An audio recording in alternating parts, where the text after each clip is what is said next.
Ok, entonces aquí pueden ver con más detalle algunas de las cosas.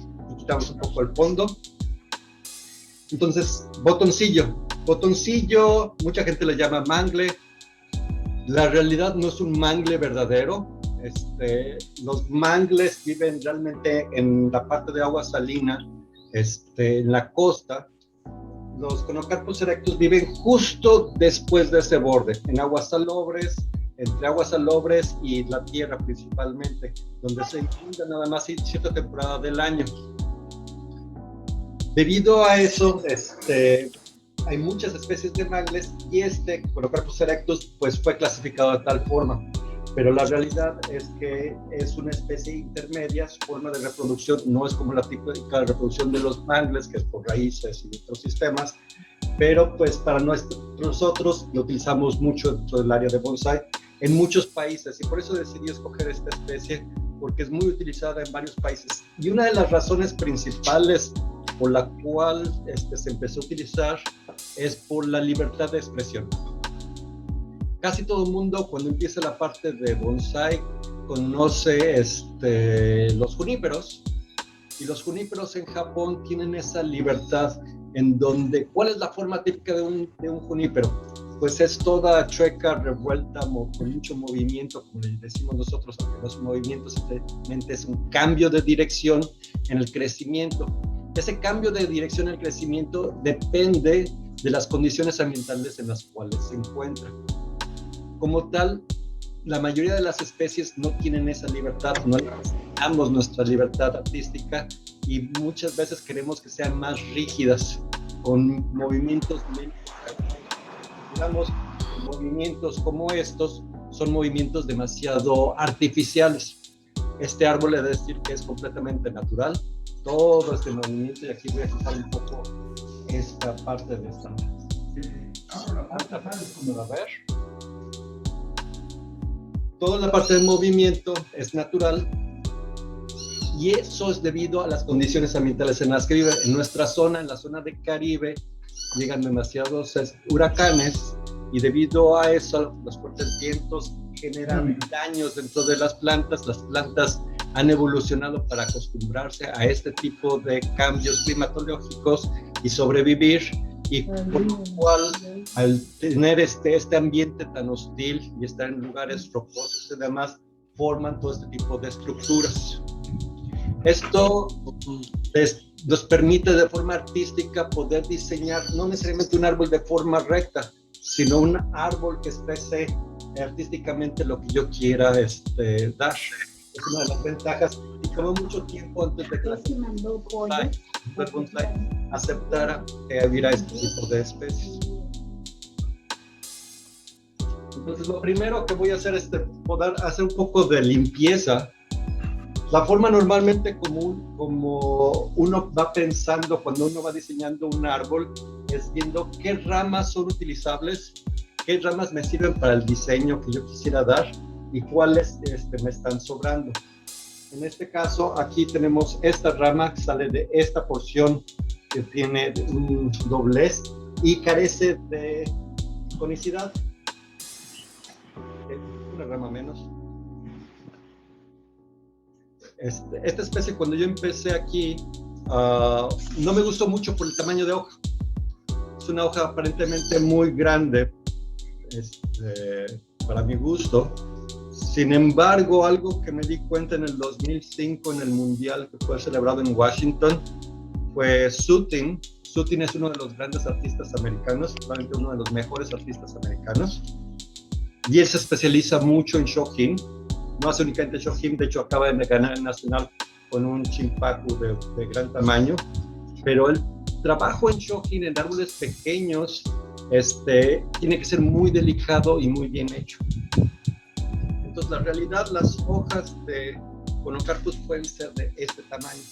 Este es el tamaño que quisiéramos que este árbol tuviera de forma continua, y ese es el objetivo el cual vamos a hacer. Ahora, ¿cómo realizar y cómo llegar a este tipo de cosas? teniendo hojas y ramas e internodos demasiado grandes. ¿Ok? Entonces, algo que tenemos que ver es cómo inducir la ramificación. El tamaño de hoja, reducir el tamaño de hoja no se logra cortando las hojas y teniendo hojas chiquitas como están naciendo desde un principio. Esa es una idea que se comentó, de que si le quitamos todas las hojas, pues las primeras hojas que van a salir pues van a ser pequeñas, lo cual es obvio. Pero eso simplemente es un desgasto de energía y eventualmente esas hojas van a crecer más y más grandes. Entonces, lo que sí tenemos que saber es cómo manejar esa energía para que esas hojas no vayan creciendo. Aquí tengo una rama que tiene tamaños de hojas diferentes. Las puntas es donde está generando el mayor nivel de auxinas, que son hormonas o fitorreguladores de crecimiento.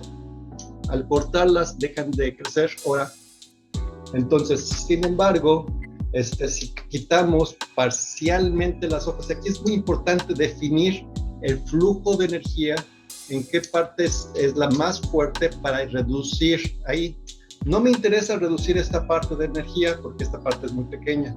Entonces, nada más las partes fuertes para que se distribuya mejor la parte de nutrientes y la parte de energía. La parte de energía no es una energía mística, ningún tipo de cosas así.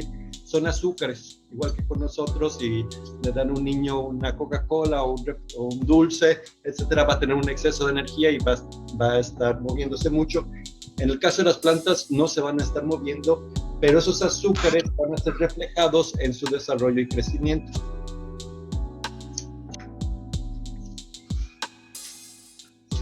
Ahora, ramas que van en dirección hacia el tronco son de las primeras cosas que uno va eliminando si son ramas que uno no puede doblar o utilizar.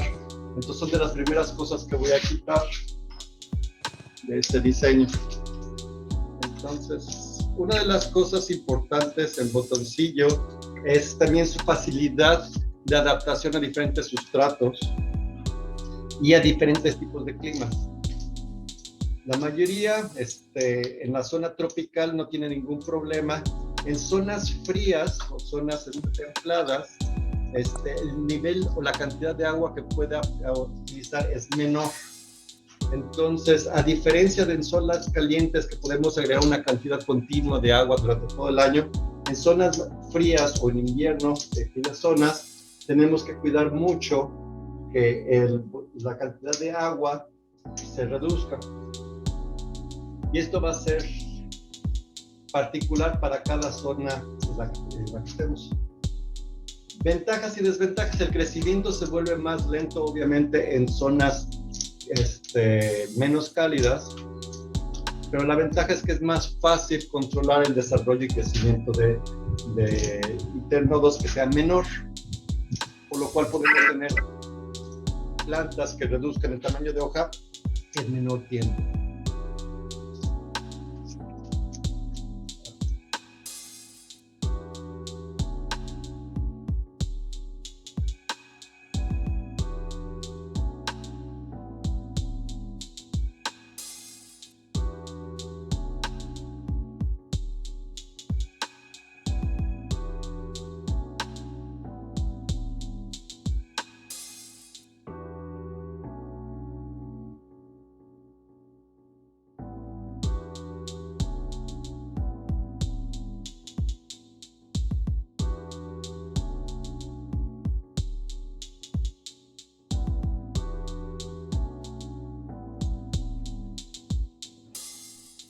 Algo característico, cuando tenemos un doblez de este tipo,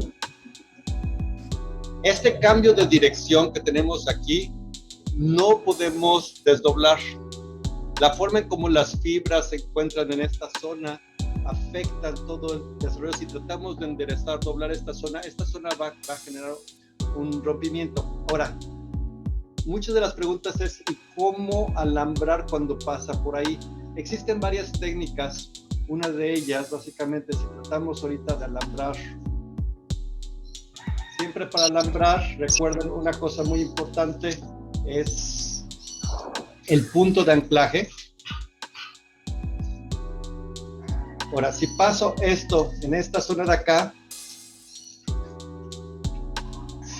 Si trato de alambrar directamente con el ángulo pasando por abajo, va a generar un ángulo que no es adecuado. ¿Ok? Entonces, para esto se puede simplemente pasar por arriba, se cambia de dirección y es como queda apropiadamente este alambre. El alambrado es algo que a veces pensamos que es fácil hasta que lo realizamos, y muchas veces realizamos alambrado que vemos en los libros. Por ejemplo, aquí tengo otro punto donde tiene que agarrar esta parte para tener un sitio de apoyo. Entonces, alambrado es realmente la técnica que nos permite tener control artístico sobre el diseño y poder manipular las plantas para que podamos llegar a hacer algo interesantemente artístico. Ahora, el alambrado como tal, primero, ¿genera estrés? Sí, genera algo de estrés, ¿ok? Muchas veces queremos decir, no, es completamente seguro, no hace nada. La realidad sí genera algo de estrés para la planta. Pero ese estrés es comparable con, por ejemplo, cuando cualquier actividad física o climatológica genera esos movimientos. Un efecto típico sería el viento. Nadie está pensando qué tan estresante es el viento hasta que hay un huracán. Ya cuando llega un huracán, pues podemos darnos cuenta realmente qué tan estresante es el viento para nuestras plantas.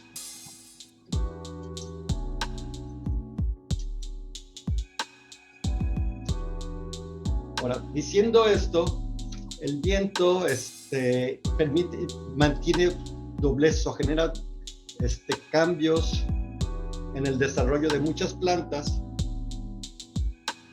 y ese tipo de estrés se ve reflejado en su forma de cómo crecen.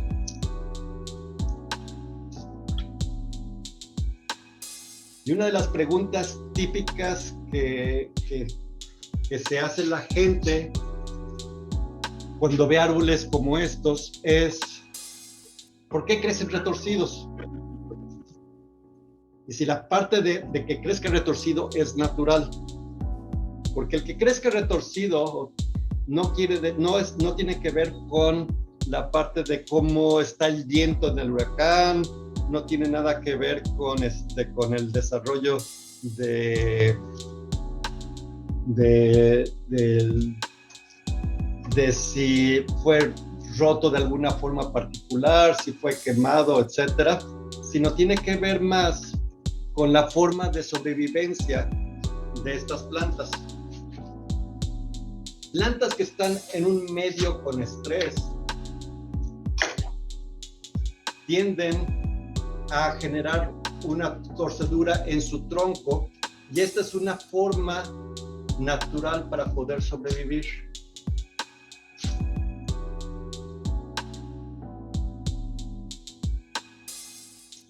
La razón es muy sencilla. El razonamiento lógico de las plantas, por lo general las plantas son bastante lógicas en su desarrollo, y tiene que ver con la captación de energía, con la captación de luz. Si están en un medio estresante donde suceden cosas como huracanes, nieve, vientos muy fuertes, etcétera, entonces no les conviene a ellas perder la capacidad de captar luz por un lado. ¿A qué me refiero? Si crezco de forma recta, sin tener este tipo de torcedura, cuando me daño de un lado, quiere decir que no va a haber ramas de este lado, por lo cual no va a haber follaje de este lado, por lo cual no va a haber captación de luz de este lado. Pierdo la habilidad de captar energía de una sección, mientras que si el árbol está girando, tiene la capacidad de tener ramas a todo alrededor. Entonces, la parte fisiológica de por qué les sirve a un árbol tener ese tipo de torceduras es importante para poder sobrevivir.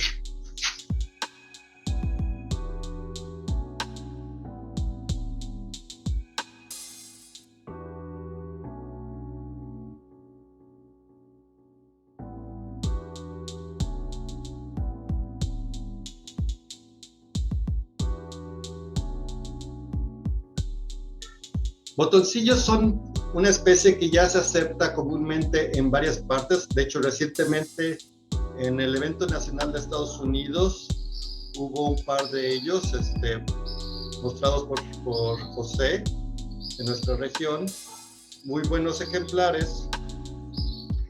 Y mucha gente vio realmente la belleza de esta especie, cómo se puede aprovechar para generar algo que está fuera de lo común. Por lo general, cuando la gente piensa en árboles tropicales, está pensando en algún ficus. Entonces, cuando ven un árbol como estos, en donde tiene una gran cantidad de madera muerta, donde tiene muchas partes de movimiento, algo desconcertante ver y saber que estas son plantas tropicales.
¿Cómo puedo suscribirme a la FELAP?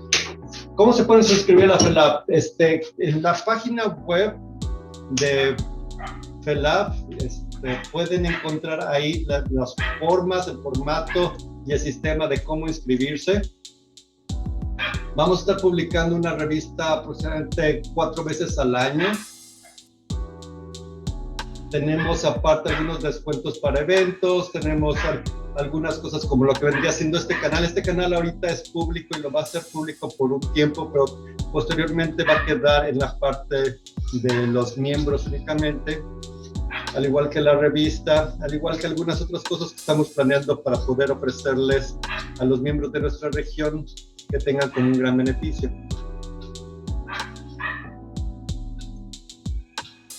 Entonces, actualmente el costo individual para aquellos que no pertenecen a clubs o que no quieren que el club se inscriba, sino lo quieren hacer por su cuenta, es de $10 al año. ¿Por qué en dólares? Porque cada una de nuestras regiones maneja el sistema económico de forma diferente y los sistemas que tenemos actualmente de cobro por PayPal, pues es mucho más sencillo utilizar la parte de la moneda americana. Cuando podamos salir de esas dependencias será mucho mejor, pero por el momento es la que tenemos. Pregunta, ¿qué tipo de sustrato usas para el cultivo de botoncillo? Para botoncillo, yo en particular utilizo lo que yo tengo aquí accesible, que es la misma piedra que está molida, y esa piedra, que es el sustrato típico de esta región, es calcáreo. La realidad, cuando yo llegué a Yucatán, fue el sustrato más horrible que haya visto en mi vida. Sin embargo, tiene una gran ventaja. Que es que evita el crecimiento de hongos y mantiene una gran cantidad de humedad. Entonces, eso ha permitido para el desarrollo de muchas especies. Sin embargo, si uno quisiera un desarrollo más rápido en botoncillos y no genera cortes fuertes en la parte de raíces, adicionar materia orgánica ayuda bastante.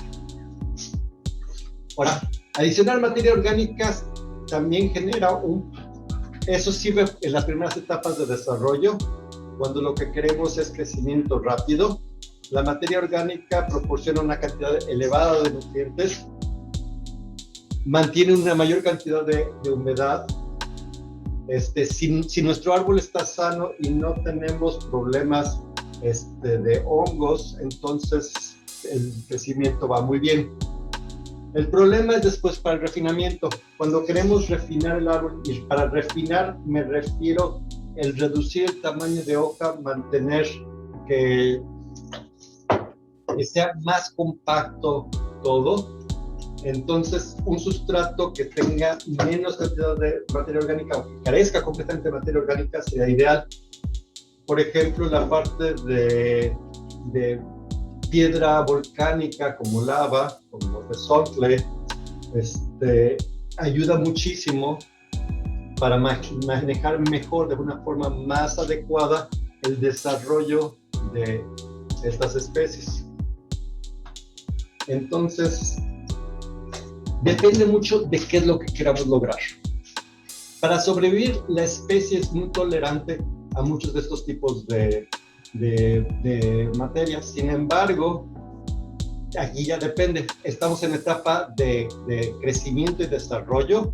Queremos generar nuevas ramas gruesas, ramas vigorosas, o queremos el refinado de ramas finas con mucha ramificación, con internodos pequeños. Entonces el sustrato va a cambiar dependiendo de eso. También he de mencionar, y esto no lo mencioné en ningún libro, esto es parte por el tipo de vida que llevo, por lo general nosotros queremos que crezcan rápido. El crecer rápido significa una cantidad de abono adecuada, una cantidad de sustrato con agua adecuada. Sin embargo, también significa que hay riesgo de cualquier cosa que esté mal. Por razones de la vida, tiendo a viajar bastante, por lo cual un sustrato de alto desarrollo no es lo mejor para mí. Yo tengo que manejar desarrollos más lentos, y para eso prefiero sustratos que carezcan casi de nutrientes, para evitar que sea un desarrollo demasiado rápido. Me obsequiaron un Bosnia de la cicuta que estaba alambrado con cobre. Bosnia de la cicuta que estaba alambrado con cobre. Le saqué el alambre, pues vi que estaba incrustado en la corteza. ¿Eso afecta el desarrollo del bonsái? El que esté incrustado no afecta absolutamente nada en el árbol. Es algo estético. Básicamente el árbol está creciendo alrededor de cualquier objeto. Puede ser una bicicleta, puede ser un pedazo de alambre, puede ser una cuerda. Para el árbol simplemente es un objeto el cual está tocando con él y él lo va a absorber. Se ve feo estéticamente, pero para el árbol no tiene ninguna parte significativa. Sin embargo, siendo cobre, el cobre sí afecta la parte de desarrollo de ciertas cosas, sobre todo la parte de hongos. El cobre se utiliza para eliminar algunos tipos de hongos. Depende, hay especies que son susceptibles al cobre.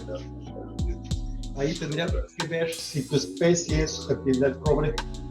Hay muchos de estos compuestos contra hongos que son basados en cobre, y algunas plantas son delicadas a esto.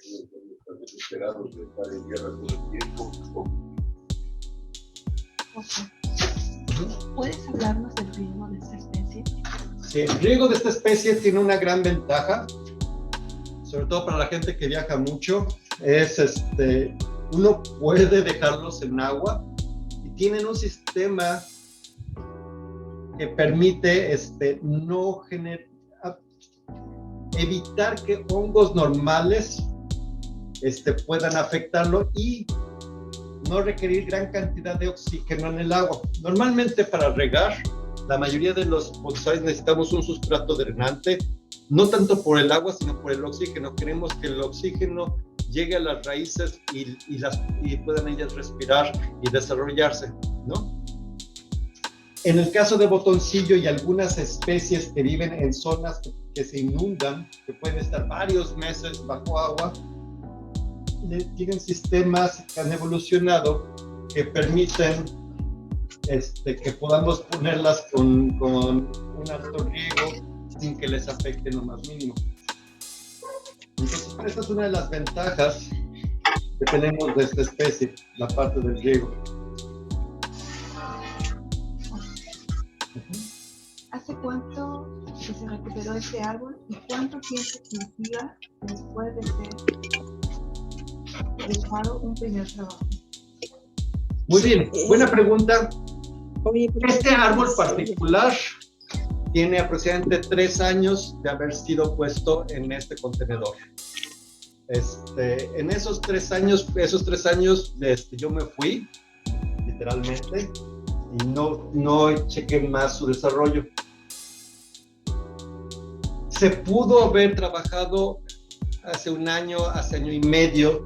Lo mejor cuando hacen un trasplante y dejan un árbol es esperar hasta que el árbol tenga un crecimiento adecuado y desarrollo en sus ramas, que sus brotes empiecen a crecer de forma adecuada para que puedan trabajarlo. Ese es el indicativo, no es tanto una fecha o un tiempo exacto, sino que es lo que el árbol les está indicando cuándo se puede hacer. Entonces, en este caso, este árbol ya tiene ramas largas, crecimiento fuerte y vigoroso, entonces permite fácilmente hacer este tipo de trabajo. Y eso va a cambiar mucho dependiendo del individuo. Por eso es importante ver el individuo, tratar las especies, a veces los árboles, de forma particular. No tanto como que todos los botoncillos se tratan igual, o todas las especies después de tanto tiempo va a poderse trabajar. Árboles grandes a veces pueden tomar mucho más tiempo en estar listos para ser trabajados, principalmente porque entre más grande sea un árbol, queremos tener una buena conicidad con las ramas, y eso involucra más tiempo. Un árbol pequeño puede adaptarse a veces mucho más rápido y podemos estarlo trabajando en 1 año o 2 años. Y otra vez, esto va a depender mucho de la zona de donde estemos.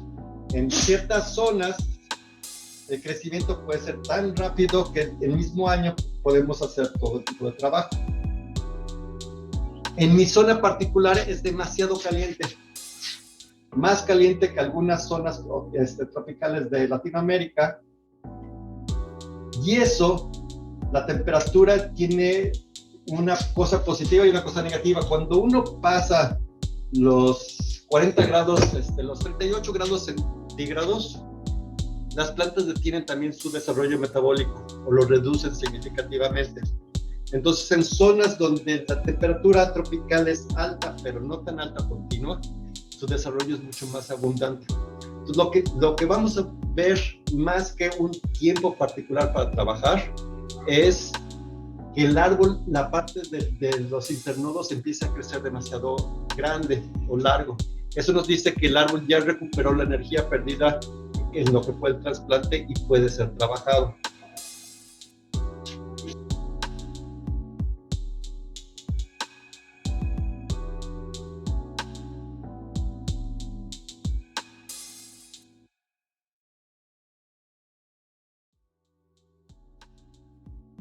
Así.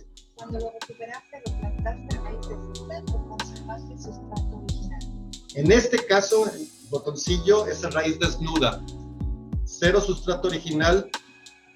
Digamos que de raíces que puedan absorber nutrientes o agua sería 0, o sea, todas fueron eliminadas, quedan tan solo pequeños pedazos de esas raíces. Es una de las ventajas de esta especie particular. Hay muchas especies en la parte tropical que permiten eso, hay algunas especies que no. Si fuera, por ejemplo, un junípero requiere que mantenga cierta parte del sustrato original, le permite un desarrollo mucho mejor y permite en la mayoría de los casos sobrevivir. Pero en el caso de botoncillo o esta especie Conocarpus erectus, La realidad es que no requiere de eso, mientras eliminemos la parte de las hojas. Cuando se colectan árboles de esta especie, como pueden ver, las hojas son bastante grandes. Entonces, ahí sí es un punto para defoliar. Las hojas están respirando y es la parte en donde tenemos que evitar esa deshidratación. Y esa deshidratación la evitamos cortando esas hojas. Muchas veces nos da pena cortar o eliminar una rama, pero en esta parte está respirando. Al respirar, así como nosotros respiramos y ponemos una especie de vidrio, vamos a ver que se empaña. Las hojas igual, el agua tiene que ir desde la punta de las raíces, que es la parte donde está absorbiendo agua de los pelos radiculares, hasta las hojas. Ese es el transporte que tiene que llevar. En las hojas, junto con el CO2, el agua se puede utilizar para formar azúcares, pero gran parte de esa agua también es liberada. Si quitamos las hojas, entonces ya no se pierde esa agua. Como cortamos las raíces para colectarlo, no está absorbiendo nueva agua, entonces tenemos que quitar esas hojas para evitar que se deshidrate.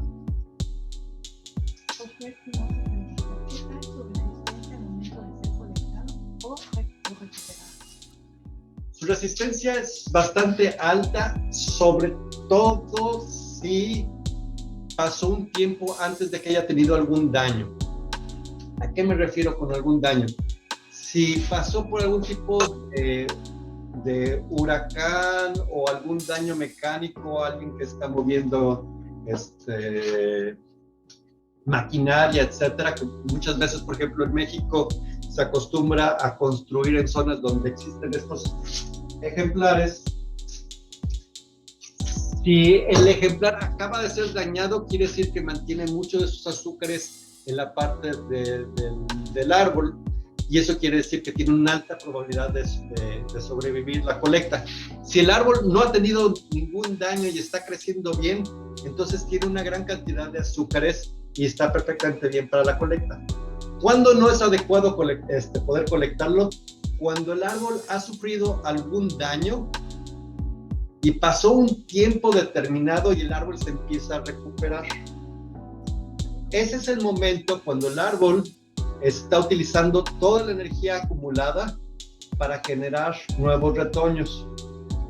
Cuando empieza a retoñar cualquier especie que acabamos de colectar y vemos que saltó este follaje, sobre todo un verde claro, mucha gente piensa, ya se salvó. La realidad no. El árbol está luchando por su vida y todavía no tiene raíces adecuadas para alimentar esa parte. Esos brotes están ahí tratando de generar hormonas, auxinas, para generar nuevas raíces, y es la parte más delicada. Cualquier cambio de falta de agua, de estrés hídrico por cualquier razón o altas temperaturas genera la muerte de estas especies, bueno, de casi todas las especies. Entonces, cuando están empezando a retoñar es el peor momento para hacer cualquier tipo de trasplante, movimiento, inclusive en muchas especies como búsidas, cambio de posición. No queremos ni siquiera cambiarlas del lugar donde se encuentran porque eso genera un estrés.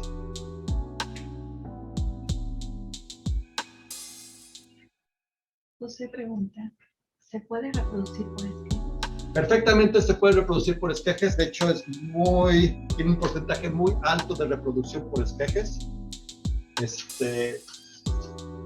Y esta es una gran ventaja debido a que, como he mencionado, en muchos lugares donde crece prefieren tener hoteles a tener plantas, por lo cual tener una forma de reproducirlo, y aquí he reproducido varios miles de ellos,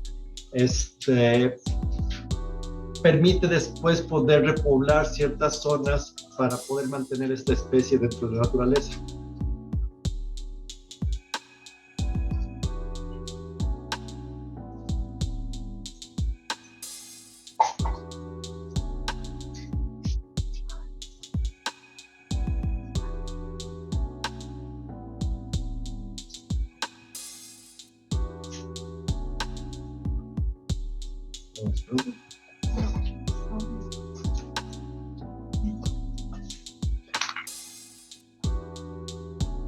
esqueje leñoso? Pregunta.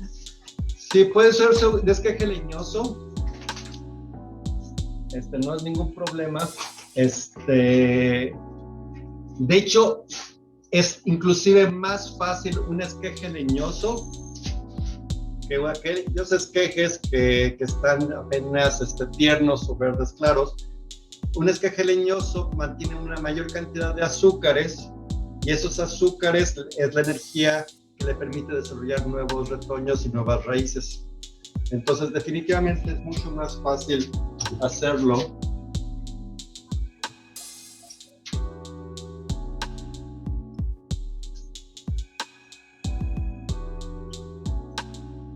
Ahora, muchas veces vamos a ver demostraciones, y esto se hace mucho, de usar esta especie y hacer la demostración, y lo primero que hacen es quitar todas las hojas.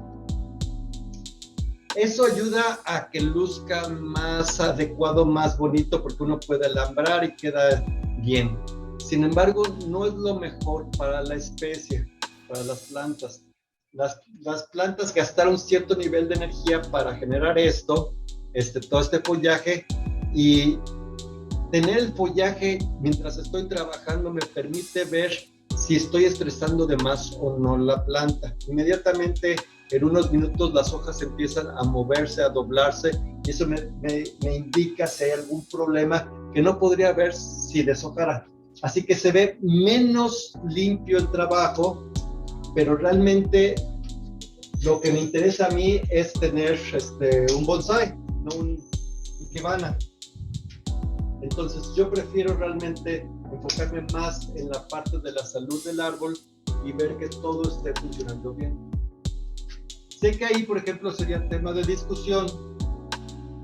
Muchas gentes han trabajado botoncillo por años y lo hacen de esa forma. Sin embargo, he visto muy pocos botoncillos que tengan el follaje reducido, compactado, y que tengan las nubes adecuadas. Los mejores trabajos que he visto, como les comenté, fue el de Sutin. Y Sutin fue el que me mencionó cómo hacer parte de esto.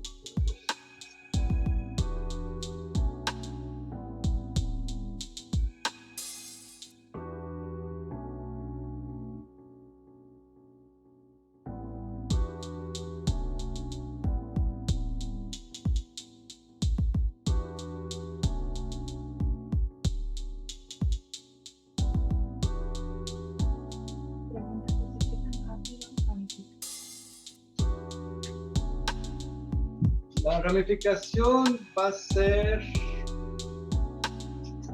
cuestión de semanas en el clima en el que estoy yo. Quiere decir que en aproximadamente unas 2 a 3 semanas va a empezar a generar nuevo follaje, sobre todo porque eliminé la parte de las puntas. Al eliminar la parte de las puntas hay un problema en el desarrollo, en el transporte de auxinas. Al no haber suficientes auxinas, las citocininas que se están generando en raíces empiezan a acumularse en diferentes partes, y eso genera una señal de desarrollo, de crecimiento. Entonces, después de este tipo de poda, voy a tener una gran señalización que me va a permitir tener una mejor ramificación.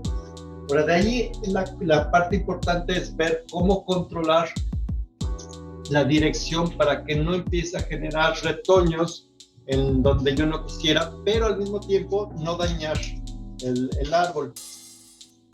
Y esa parte es importante. El manejo de energía del árbol es importante saber qué direcciones son las adecuadas. Por lo general, cuando alambramos, tratamos en este tipo de alambrado, que es un alambrado estructural que permite simplemente abrir el follaje para que empiece a captar más luz. Aquí está mucho más abierto.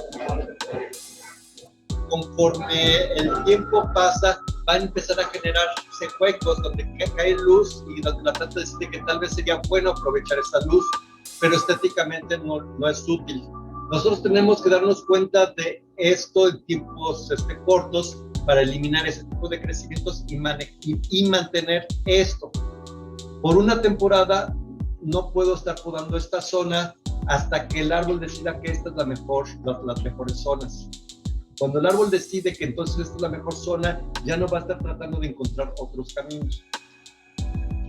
Esa parte de manejo de energía es importante porque sin ella el árbol vamos a perder control sobre el crecimiento del árbol. Y al perder control, entonces básicamente estamos respondiendo a lo que el árbol está haciendo sin planeación. El poder planear es lo que nos permite como artistas un mejor nivel y un desarrollo adecuado para nuestros bonsáis. ¿Cuál es el mejor tipo de alambre a usarse y cuánto tiempo debe dejarse? Buena pregunta. La pregunta es, ¿cuál es el mejor tipo de alambre y cuánto tiempo se debe dejar en una planta? Y ahí va a depender, uno, el tipo de alambre que se utiliza principalmente en bonsái. ¿Es aluminio o es cobre principalmente? Cuando se utiliza cobre, y ahí va a depender mucho si el cobre fue recalentado. Si el cobre fue recalentado, quiere decir que ese alambre es un alambre suave y podemos utilizar técnicas particulares de alambrado que nos permite fijar el alambre.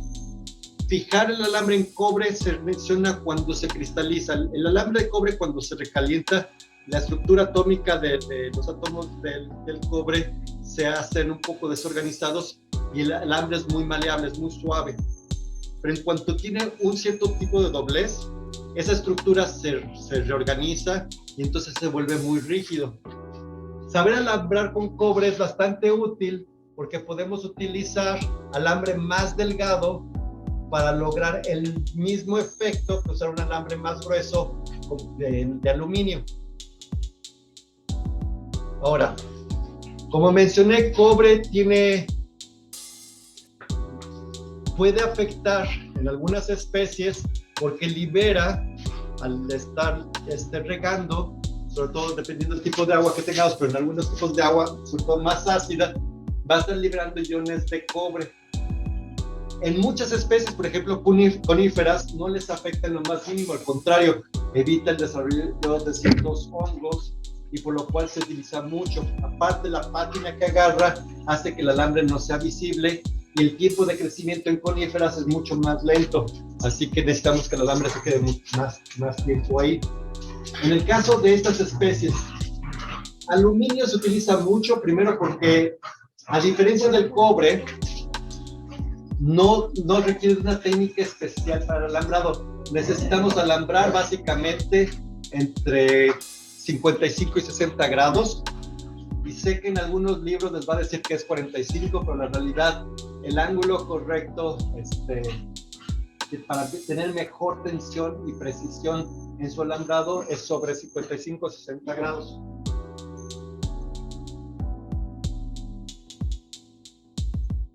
Ahora, ¿cuánto tiempo dejarlo?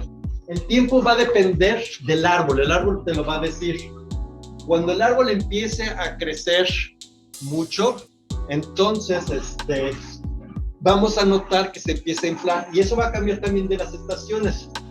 No es lo mismo en una estación de otoño o una estación de primavera. Un árbol que está, por ejemplo, en esta época particular, los árboles tienden a cambiar su forma de crecimiento. Su crecimiento ya no se enfoca tanto en elongar las ramas, sino en mantener ese follaje porque viene el invierno, por lo menos en la parte norte del Ecuador. Eso significa, desde el punto de vista de la planta, que su enfoque va a ser el acumular esos azúcares en las ramas y en el tronco y va a empezar a engordar. Quiere decir que el tiempo del alambrado, que se deja el alambrado ahí, es menor que si fuera en primavera donde el crecimiento es más rápido. Ahora, cuando crece rápido, depende ahí si estamos podando o no estamos podando. Si estamos dejando libre, pues el tiempo va a depender cuando ese alambre empiece a marcar o dejar o ser embebido por la rama. Cuando eso sucede, pues es el momento de quitar el alambre. En especies como botoncillo, que son bastante fáciles de fijar, no es mucho problema, pero hay especies como por ejemplo Buxus, que es muy difícil que la fibra de Buxus mantenga su posición en tiempos cortos. Entonces lo que tenemos que hacer ahí es, tenemos que mezclar un par de técnicas. Uno sería básicamente la parte de generar un daño o estrés en lo que es la planta, haciendo un corte. Si quiero alambrar esta rama y quiero fijarla y cambiar de posición, tengo que hacer un corte por debajo que me permita una cicatrización, y esa cicatrización, que es tejido vascular de la planta, y a generar que eso sea lo que fije esa rama en posición. ¿A qué tipo de plagas son más susceptibles? Buena pregunta. Y eso sí va a ser bastante importante porque va a cambiar de región a región. En mi región particular, yo tengo muchas de las hormigas defoliadoras, que son una gran pesadilla, porque son resistentes a muchas cosas, y los compuestos que normalmente se utilizan para hormigas, ellas tienden a aprender de que estos son compuestos tóxicos y ya no los utilizan. Pero esas hormigas defoliadoras tienden a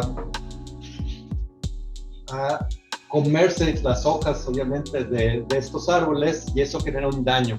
También en esta región existen unos grillos particulares que salen de noche, que son grillos terrestres, pero les gusta alimentarse de los retoños nuevos de conocarpus. No tienen tanto problema con otros tipos de enfermedades aquí en esta región. No son susceptibles a mosquita blanca, no son susceptibles a muchos de los daños, problemas de hongos o cosas de ese tipo, debido a que es una planta que es bastante tolerante a este tipo de cosas. Entonces, aquí en esta región, principalmente el daño más fuerte está dado por organismos grandes. Sin embargo, si la temperatura fuera menor, entonces sí me estaría preocupando un poco por la parte de hongos. Cuando la temperatura es baja, la cantidad, como mencioné, la cantidad de requerimiento de agua es menor, y la planta tiende a reducir la resistencia a hongos. Entonces de pronto se vuelve susceptible a la putrefacción de raíces. Las raíces se desmoronan y se mueren. Ahora, en Cuba, yo recuerdo, tenían ahí particularmente una enfermedad de trips. En esta zona no ha llegado, y no conozco ninguna otra parte del mundo que haya llegado esa plaga de trips que afecta a botoncillos, pero en Cuba sí lo recuerdo, y para eso se utiliza un insecticida muy particular para el tratamiento de trips. Trips como tal son unos pequeños organismos que hacen que las hojas se doblen y tienen algunos puntos. Muy comúnmente traen enfermedades que afectan el desarrollo y el crecimiento de las plantas. Y por lo menos en Cuba recuerdo que muchos ejemplares muy buenos estaban siendo afectados por estos trips. Otra pregunta. Germán Delgado dice, ¿qué tipo de sustrato usas y qué proporción de componentes? Entonces el sustrato, como mencioné, el sustrato aquí es la piedra local molida en un 90%, y eso es para que yo pueda adicionar el fertilizante en los tiempos que yo quiera. Sin embargo, uno puede cambiar esa mezcla por diferentes tipos de mezclas, dependiendo de la zona. He utilizado en otras zonas, por ejemplo, piedra volcánica, puede ser en su totalidad o mezclada con tepojal o mezclada con materia orgánica del tipo como corteza de pino. En Estados Unidos, por ejemplo, en Florida utilizan mucho la corteza de pino para el crecimiento de esta especie. Entonces, ahí sí va a depender un poco qué es lo que tenemos accesible, porque en zonas que no tienen corteza de pino, pues es inútil mencionar que ese es un buen sustrato.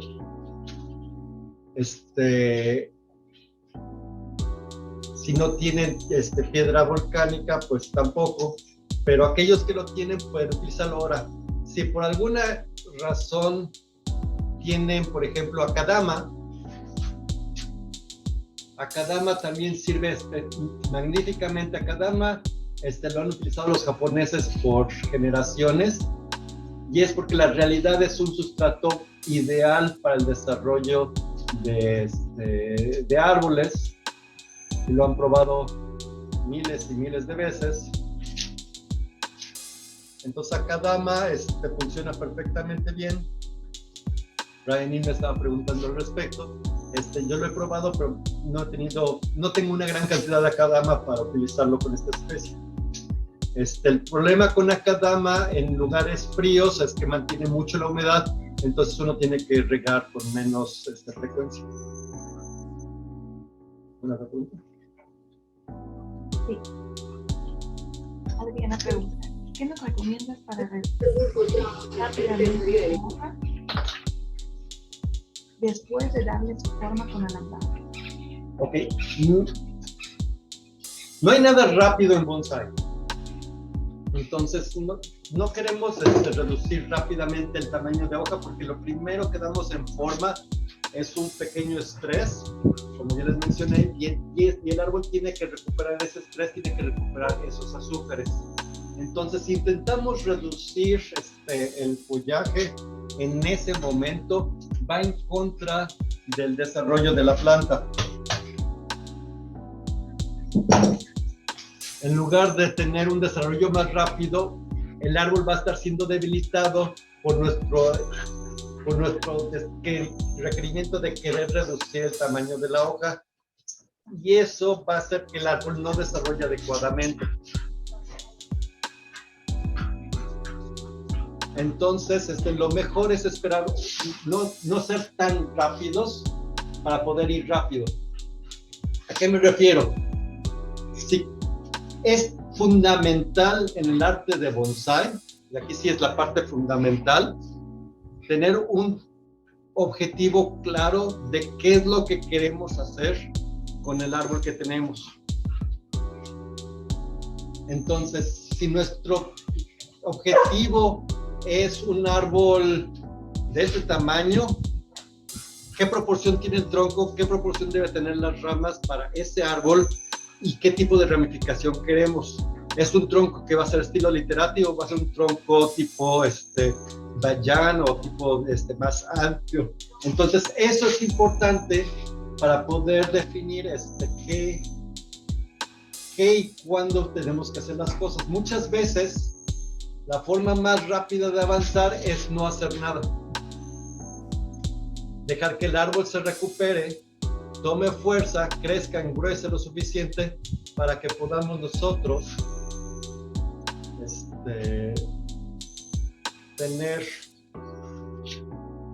tener un diseño adecuado en menor tiempo. De las dos formas se va a llegar. La cuestión es si son 10 años para llegar ahí, o si son 50 años para llegar ahí,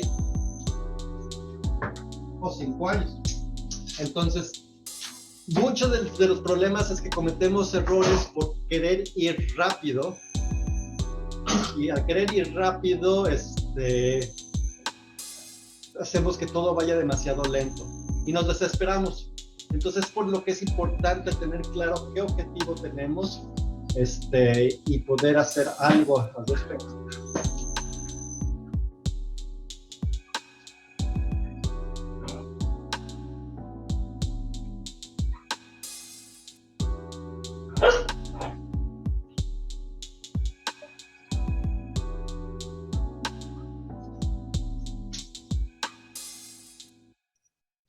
Entonces ahorita, si se fijan, ha estado cambiando un poquito el diseño de este árbol.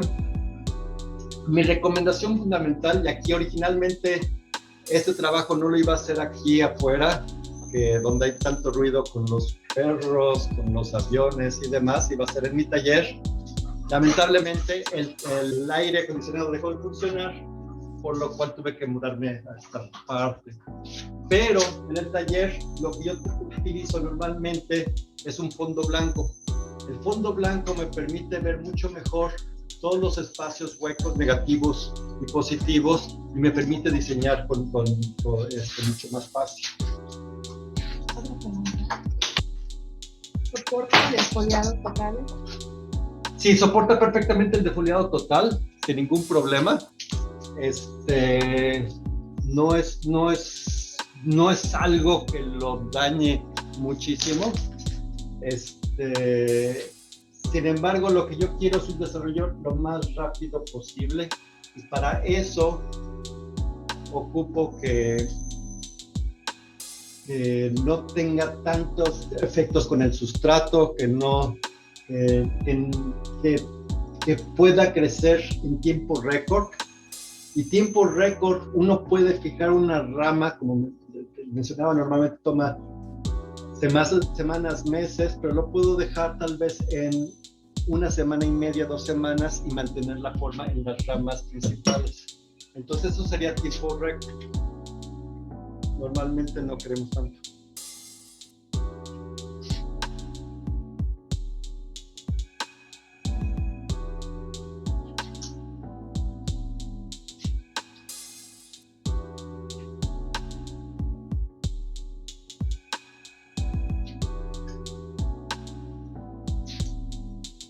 Como les mencionaba, con un fondo blanco, ustedes pueden manejar mucho más fácil los espacios y pueden realmente ver qué es lo que ocupa su árbol.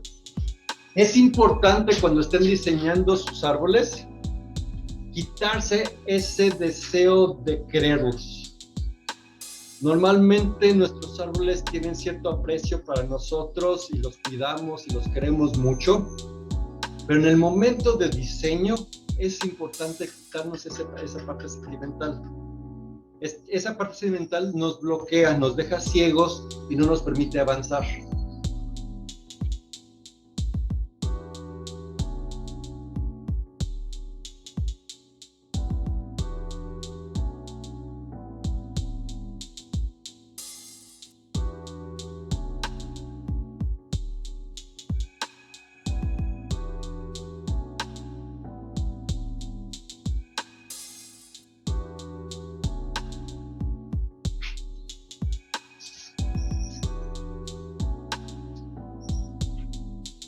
Entonces, algo que también hemos platicado mucho es el frente.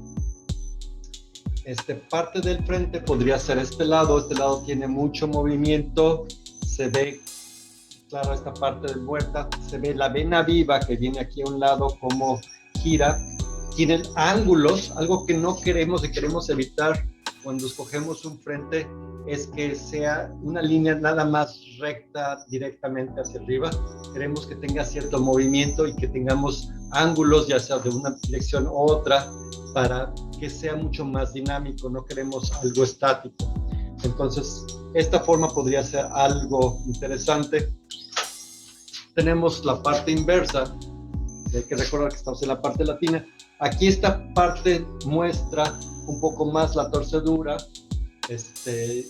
El movimiento se ve más dramático. Alcanzamos a ver la parte de la vena viva. Aquí lamentablemente no está limpia la madera para poder distinguir adecuadamente entre lo que es madera muerta y la parte de la vena viva, pero en los dos lados podemos ver que es un árbol interesante. Me gusta que los árboles, y es por lo cual hice este tipo de maceta, esta es una maceta que es casi redonda, en forma de flor. Al ser una maceta de este tipo, no tiene un frente particularmente preciso. Entonces eso me permite escoger diferentes ángulos sin ningún problema para escoger un mejor frente. Otra cosa. Ajá. Alex, ¿cómo haces para querer el árbol y después no quererlo? Esa es una parte muy importante. Me recuerda, yo trabajo de investigador y hace un año en un examen de grado de un estudiante de un examen de doctorado, me preguntaron qué es de las cosas que había aprendido y algo que me sorprendió fue que me mencionó a mí cómo le enseñé o cómo les enseño a mis alumnos a básicamente a quitar esos sentimientos. Esos sentimientos nos nublan demasiado la mente.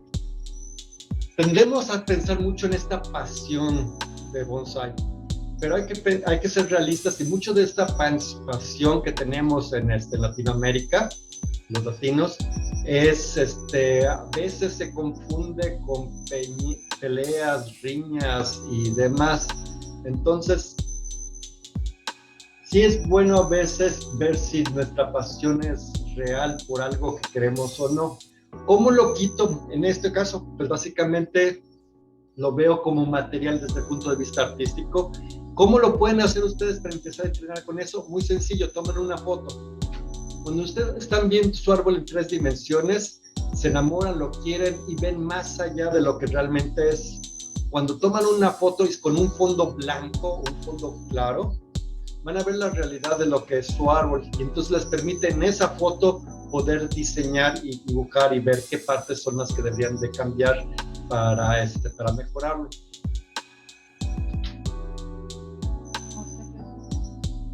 ¿Qué maceta sería la definitiva? Muy buena pregunta. Para este árbol, que es un árbol con tanto movimiento, lo más seguro es que utilice un tipo como de roca, como grama o algo de esta forma que permite realzar más este movimiento de la madera muerta y quitar esta parte de separación. En este lado se ve mucho mejor, se ve más asentado el árbol en la maceta. Sin embargo, algo muy importante que estamos en bonsai es que no es el árbol únicamente. Un árbol en una maceta de plástico, en una bolsa de plástico, pues no luce adecuadamente. El bonsai pues requiere la parte del contenedor.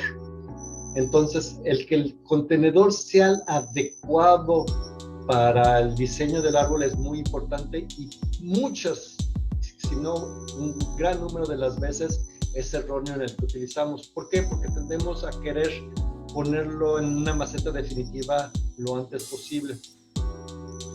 Es importante utilizar macetas del tamaño que queramos que estén, como en este caso, y en este caso esta maceta durará este árbol 1 o 2 años más, pero posteriormente a eso quisiera tener un tipo como de laja o roca que me permitiera acoplar mejor el sentir de este árbol, de ese diseño que tiene con el tiesto. Este tiesto, el color naranja, va ligeramente bien en contraste con las hojas, pero no es ideal. Otra pregunta es, ¿qué tan difícil es que desarrolle flores? Es bastante sencillo. En botoncillo no he tenido problemas, desarrollan flores y frutos casi cada año, muchos de ellos. Mientras, y aquí sí es la parte importante, mientras estén en la parte de ramificación fina. Cuando están en la parte de ramificación fina temprana, quiere decir que estamos reduciendo el tamaño de hojas, pero estamos todavía continuamente podando cada año. Estamos quitando esos brotes florales. Si dejamos eso unos meses más, va a empezar a florear y vamos a ver eso. Sin embargo, en muchos de los diseños, cuando son compactos, se pierde eso al podarlo. Si utilizáramos un diseño diferente, por ejemplo, un diseño más de llorón o diseños más cercanos a la forma alargada de esta especie, entonces los veríamos florear con más frecuencia.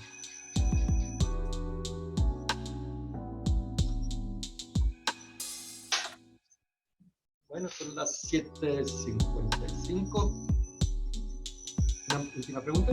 ¿Cuántos años de recuperado tiene tu auto? Como lo mencioné, tiene 5 años, 3 años que está puesto aquí. Bueno, por hoy, fue la primera parte de este canal. Quería mostrarles y hablar un poquito sobre esta especie. Entonces, sin más, pues me despido. Les agradezco mucho su tiempo